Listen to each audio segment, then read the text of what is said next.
Thank you for joining us, everyone. We are excited to have Dr. Daniel Cameron on today to talk a little bit about a survey that he recently launched on COVID and Lyme disease.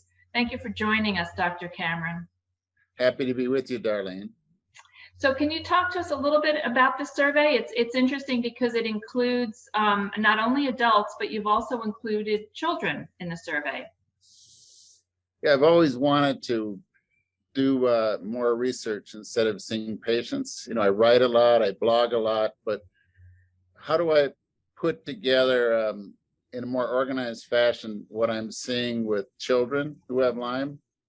And also the children and the families are facing what to do during a pandemic. So this is one of those formal surveys where it's approved by an institutional review board, which means that the consent's approved, the protocol is approved, and it's a kind of survey that can be published.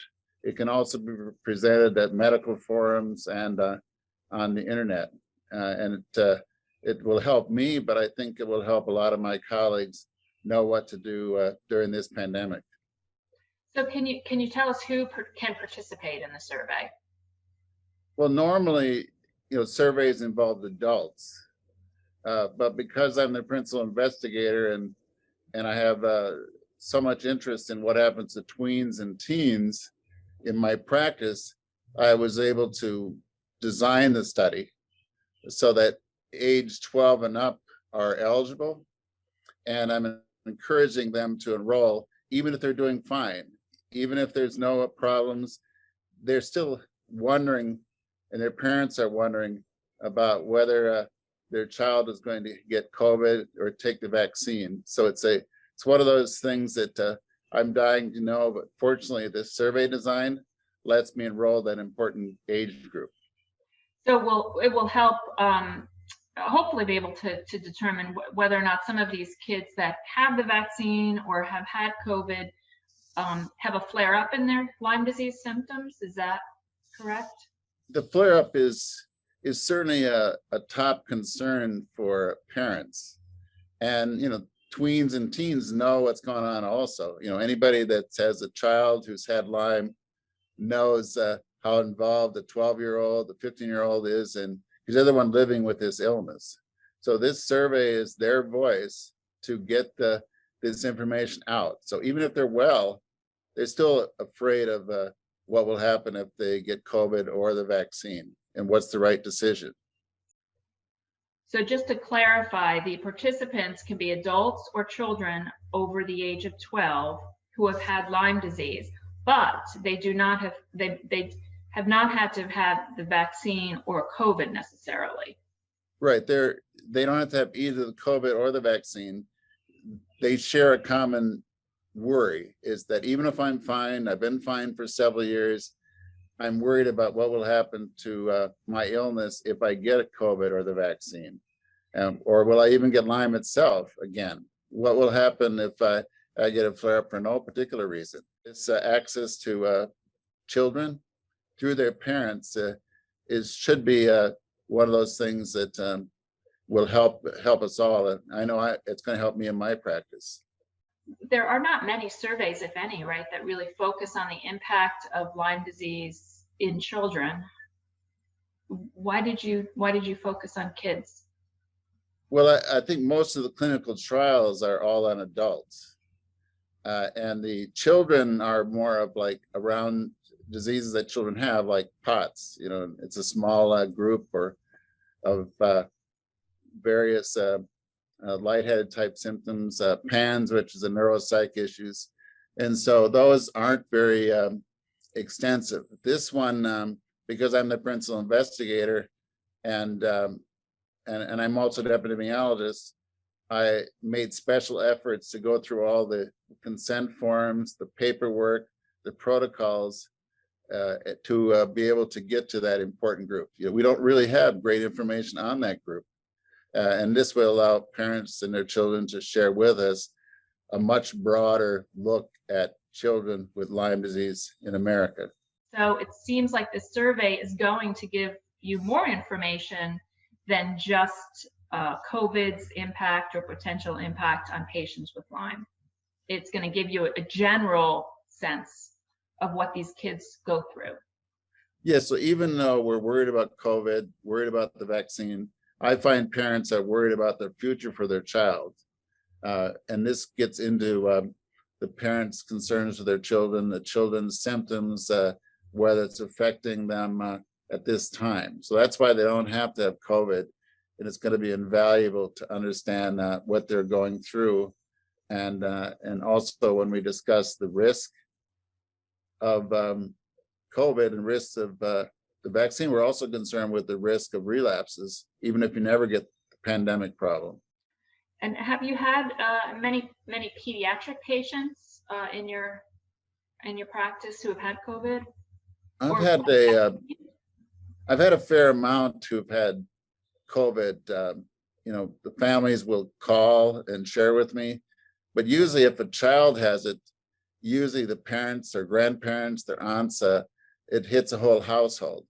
And so I know that in that case, when they get COVID, most of the children have done fairly well, but that's only a phone call away. You know, it's not the details that this survey will offer on what is actually happening to that child.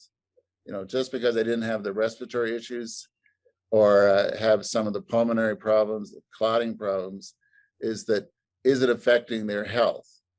Is it affecting their function? And that's why it's better to get into their minds, their hearts, and the family to find out much better what's going on rather than what I hear over the phone. And the results of the study, do you plan on publishing them, or you had mentioned earlier that you might be presenting them at the upcoming ILADS conference? Yeah, the survey design that I used using an institutional review board means everybody's information is protected, their privacy is going to be protected, so I can take the data out without identifying anyone. And so it is the kind of level of survey that can be published. I'm first going to be presenting formal results at the ILADS meeting in October. So right now I'm taking the first 300 survey participants, 300 who've gone to all the work of filling this out, and running the statistics, running the data, so I can start answering some questions now. Well, do you have any closing suggestions or words you'd like to add? You want to encourage all family members, right? Not just the kids, and to go ahead and take the survey. Yeah, it's a study design that works on somebody with Lyme filling it out. But if they encourage their family to fill it out, all of a sudden there's 2, 3, or 4 people filling out the survey. And let's say if your older brother fills it out, they have 2 friends. And so it's a way using the internet to really get participation. And the more participation you have, you can get drilled down to willingness of children to take the vaccine. You can get to what's the effect of girls versus boys. What's worse, the COVID or the COVID vaccine? And the other thing is that because this study is designed to encourage people for follow-up, is I'm going to do what I can to follow up people who are doing relatively well to see what would happen if they do get COVID, if they do take the vaccine, and also if they just happen to get a flare-up for no reason. So that all of this data will be available in this survey. And I'm looking forward so much to looking at all that data. So appreciate everyone who puts their heart in, puts their energy in, and gives feedback, because the more we share as a Lyme community, the more quality of the research that I can get out of this survey. Well, thank you so much for all your work on designing it, developing it, and which is just the beginning, because now you've got to, as you said, digest all that data and publish it. So thank you for all your efforts in that. And we should mention that anyone who wants to complete the survey, they can go to your website at danielcameronmd.com, and there's a link to the survey there, and we'll also be posting a link on our Facebook page. Thank you, Dr. Cameron. We look forward to speaking to you more and doing a follow-up and hearing what those results were. Oh, you're very welcome.